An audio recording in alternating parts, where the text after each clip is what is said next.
சட்டம் பேசலாம் வாங்க நேயர்கள் அனைவருக்கும் இனிய வணக்கம். நான் உங்கள் சரவணன் வழக்கறிஞர். நம்மளோட சப்ஸ்கிரைபர் ஒருத்தர் வாட்ஸ்அப்பில் ஒரு மெசேஜ் அனுப்பியிருந்தார். மாநில தகவல் ஆணையத்திலிருந்து ஒரு தகவல் அனுப்பியிருக்காங்க, மெசேஜ் பண்ணியிருக்காங்க. அதில் என்ன பண்ணணும் அப்படிங்கிறத எனக்கு கொஞ்சம் விளக்கம் சொல்லுங்கள் அப்படின்னு சொல்லி அனுப்பியிருந்தார். அதுக்கப்புறம் பார்த்தீங்கன்னா தொடர்ச்சியாக நிறைய பேர் அதே மாதிரி வாட்ஸ்அப்பில் மெசேஜ் அனுப்பியிருந்தீங்க. சில பேர் கால் பண்ணி எனக்கு விவரம் கேட்டிருந்தீங்க. ஸோ அதனால் எல்லாருக்கும் புரிகிற மாதிரி, ஏன்னா இனிமேல் ஜனவரி 1, 2024 மாநில தகவல் ஆணையத்துக்கு யாரெல்லாம் இரண்டாம் மேல்முறையீடோ அல்லது புகார் மனுவோ நீங்கள் அனுப்புகிறீங்களோ அது எல்லாருக்குமே இந்த மாதிரி ஒரு மெசேஜ் கண்டிப்பாக வரும். இது உச்சநீதிமன்றத்தோட தீர்ப்பு அடிப்படையில் இந்த மாறுதல் பண்ணியிருக்காங்க. இனிமேல் வரக்கூடிய எல்லா ப்ரொசீஜரும் இந்த மாதிரி தான் இருக்கும். அதனால் இனிமேல் அப்ளை பண்ண நினைக்கிறவங்களுக்கும் ஏற்கனவே அப்ளை பண்ணியிருக்கவங்களுக்கும் இந்த மாதிரி மெசேஜ் வந்தவங்களுக்கும் இந்த வீடியோ யூஸ்ஃபுல்லாக இருக்கும். அதுக்காக தான் இந்த வீடியோ. வாங்க நம்ம வீடியோக்குள்ளே போகலாம்.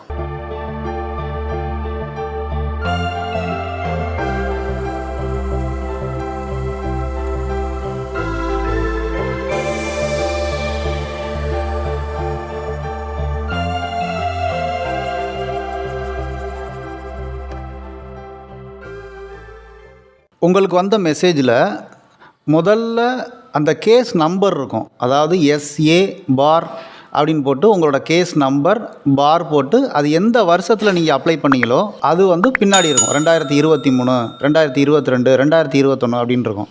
இப்போது நீங்கள் இதை ஒரு பேப்பரில் குறித்து வச்சுக்கோங்க.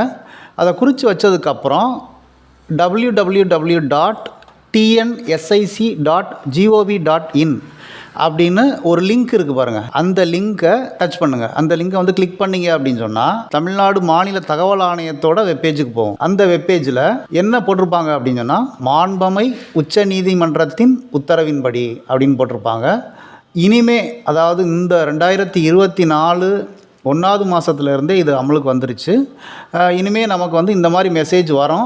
அதனால் நம்ம இனிமேல் அப்ளை பண்ண இருக்கவங்களுக்கும், சமூக ஆர்வலர்களுக்கும், மாநில தகவல் ஆணையத்துக்கு புகார் மனு கொடுக்க இருக்கவங்களுக்கும், பொதுவாக மாநில தகவல் ஆணையத்துக்கு நீங்கள் என்ன அப்ளை பண்ணிங்கனாலுமே இது யூஸ்ஃபுல்லாக இருக்கும். அதனால் இந்த வீடியோவை முழுவதுமாக பாருங்கள். அதுக்கு முன்னாடி உச்சநீதிமன்றத்தோட உத்தரவு என்ன அப்படிங்கிறத பற்றியும் ரொம்ப சுருக்கமாக தெரிஞ்சுக்குவோம். ரொம்ப விரிவாக நான் சொல்லலை. ரிட் பெட்டிஷன் சிவில் நம்பர் 360/2021 அப்படிங்கிற வழக்கில் இந்த தீர்ப்பு சொல்கிறாங்க. என்ன அப்படின்னா, பொதுவாக நம்ம முதல் மேல்முறையீடு பண்ணுறோம். அது அங்கே லோக்கலில் உள்ள மாவட்ட அளவுலேயே முடிஞ்சிடும். ஆனால் இரண்டாம் மேல்முறையீடு மாநில தகவல் ஆணையத்துக்கு பண்ணணும் அப்படின்னா நேரில் தான் வரணும் அப்படிங்கிறது மாதிரி ஒரு கட்டாயம் இருக்குது. இதுக்கு முன்னாடி கொரோனா காலத்தில் மட்டும் அது விலக்கு இருந்துச்சு. அது நேரடியாக நமக்கு கால் பண்ணாங்க, வாட்ஸ்அப் மூலம் கால் பண்ணாங்க. இந்த மாதிரி ஹியரிங் ஆன்லைனில் இருந்துச்சு. அதுக்கப்புறம் பார்த்திங்கன்னா எல்லாருமே மாநில தகவல் ஆணையத்துக்கு நேரடியாக போகணும் அப்படிங்கிறது மாதிரியான ஒரு நடைமுறை இருக்கிறதுனால அது ரொம்ப கிராமத்தில் இருந்தோ அல்லது ரொம்ப தூரத்தில் இருந்தோ, இப்போ நம்ம சென்னைக்கு வரணும் அப்படின்னா இந்த சிவகங்கை மாவட்டத்தில் இருந்தோ அல்லது ராமநாதபுரம் மாவட்டத்தில் இருந்தோ கிளம்பி போகிறாங்க அப்படின்னா அதுக்கே கிட்டத்தட்ட 1 நாள் 2 நாள் ஆயிரும். இங்கே போயிட்டு நிறைய சாப்பாடு செலவு, தங்குற செலவு, போக்குவரத்து செலவு எல்லாமே இருக்குது. இந்த மாதிரியான வழிமுறைகள் ஏழைகளுக்கு இது ஒரு எட்டாக்கனியாக இருக்குது. நடைமுறையில் சிக்கல்கள் நிறையா இருக்குது அப்படிங்கிறது மாதிரி ஒரு வழக்கு ஒன்று உச்சநீதிமன்றத்துக்கு வருது. அந்த உச்சநீதிமன்ற வழக்கு தீர்ப்பில் தான் ஹைப்ரிட் ஹியரிங் முறையில் அது விசாரணை பண்ணணும் அப்படிங்கிறாங்க தமிழ்நாடு மாநில தகவல் ஆணையம். அதோட நடைமுறைகளையும் உடனே செயல்படுத்த ஆரம்பிச்சிட்டாங்க. இப்போ 1/1/2024 இருந்து கம்ப்ளீட்டாக உங்களுக்கு ஆன்லைன் மோட்லையும் ஆஃப்லைன் மோட்லையும் ரெண்டுலேயுமே இருக்குது. உங்களுக்கு ஆன்லைன் மோடில் அட்டன் பண்ணுறதை விட ஆஃப்லைனில் அட்டன் பண்ணுறது ஈஸியாக இருக்குது, எனக்கு நான் நேரடியாகவே போகிறேன் அப்படின்னு நீங்கள் சொன்னீங்கன்னா அதுவும் ஆப்ஷன் இருக்குது. நீங்கள் அதையும் பண்ணிக்கலாம். வாங்க நம்ம எப்படி அப்ளை பண்ணுறது அப்படிங்கிறத நம்ம பார்க்கலாம். உங்களுக்கு மெசேஜில் உள்ள லிங்கை நீங்கள் டச் பண்ணதுக்கப்புறம் இந்த மாதிரி ஒரு ஃப்ரண்ட் பேஜ் ஓப்பன் ஆகும். அந்த ஃப்ரண்ட் பேஜில் விருப்பத்தை தேர்வு செய்ய கிளிக் செய்யவும் அப்படின்னு ரெட் கலரில் ஒரு லிங்க் கொடுத்துருப்பாங்க. அந்த லிங்கை நீங்கள் டச் பண்ணீங்க அப்படின்னு சொன்னால் அதுக்கப்புறம் ஒரு பேஜ் ஓப்பன் ஆகும். அந்த பேஜில் வகை அப்படின்னு போட்டிருப்பாங்க. அந்த வகை என்ன அப்படின்னா, நான் ஏற்கனவே உங்களோட கேஸ் நம்பரை நோட் பண்ணி வச்சுங்கன்னு சொன்னேன். அதில் SA அப்படின்னு ஸ்டார்ட் பண்ணோம். இன்னும் 2-3 இது ஸ்டார்ட் பண்ணோம். அதில் SA, CP, NC இப்படி 3 ஆப்ஷன் இருக்குது.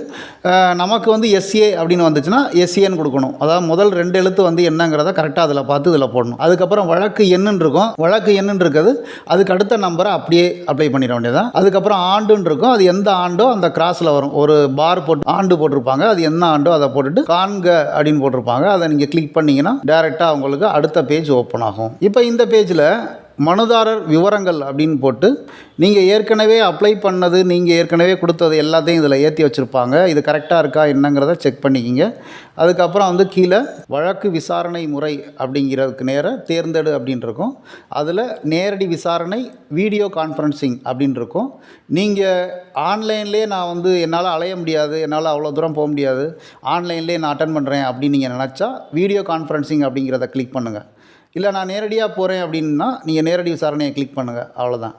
இதுதான் ஆப்ஷன் உங்களுக்கு. வேறு பெரிய அளவில் ஒன்றும் ரொம்ப சிரமமான ஒரு விஷயம் எதுவும் இல்லை இதில். அதுக்கப்புறம் நேரடி விசாரணை அல்லது வீடியோ கான்ஃபரன்சிங் அப்படின்னு நீங்கள் எதை செலக்ட் பண்ணுறீங்களோ அதை செலக்ட் பண்ணதுக்கப்புறம் சமர்ப்பிக்கவும் அப்படின்னு கீழே க்ரீன் கலரில் ஒரு பட்டன் இருக்குது பார்த்தீங்களா, அந்த பட்டனை கிளிக் பண்ணிங்க அப்படின்னு சொன்னால் அடுத்து வந்து உடனடியாக அடுத்த பேஜ் ஓப்பன் ஆகி ஒரு மெசேஜ் வரும். அந்த பேஜில் ரெஜிஸ்டர்டு சக்ஸஸ்ஃபுல்லி அப்படின்னு வரும். அப்படி வந்துருச்சு அப்படின்னா நீங்கள் கரெக்டாக பண்ணியிருக்கீங்க அப்படின்னு அர்த்தம். நீங்கள் ஓகேன்னு கொடுத்துட்டு நீங்கள் ஃப்ரண்ட் பேஜுக்கு வந்துடும்.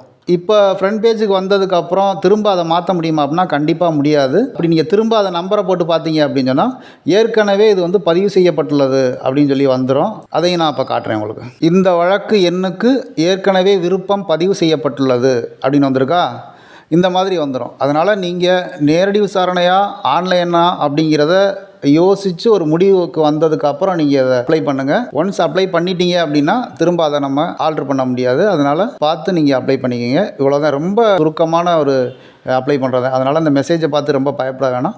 இந்த வீடியோவை பார்த்து உங்கள் நண்பர்களுக்கும் ஷேர் பண்ணுங்கள்.